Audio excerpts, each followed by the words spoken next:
IELTS Speaking Part 3. Topic, Traveling Question 1. Do Vietnamese people like traveling abroad? I certainly cannot speak for a whole country, but I would like to believe so. Amongst my friends and acquaintances, many are traveling abroad for pleasure and education. We have an old saying in Vietnamese, travel broadens the mind, which literally means that a day of travel is a mile of knowledge. Traveling overseas for pleasure often promises new and exotic experiences, which could be something eye-opening to us.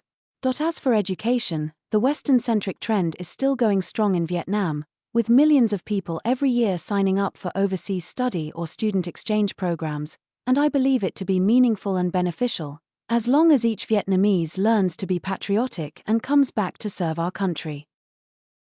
Question 2. How much time do you think people should spend on a trip abroad? I would say 2 weeks. It's the perfect amount of time, enough to put a tick on all the to-do activities, but not too much that we get bored of the trip.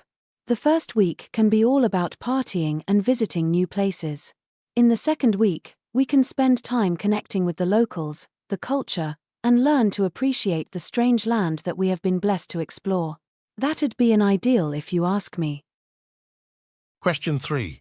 Which is better for knowing more about a country, traveling or reading books about it? I would always choose a trip over a book, but that's just because I'm kind of an adventure junkie who's often after first-hand experiences. Nevertheless, I do think that traveling and reading books offer very different sets of values.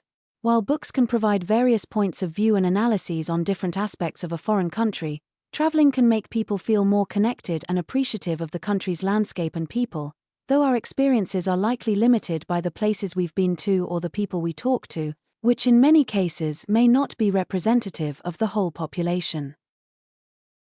This concludes IELTS Speaking Part 3.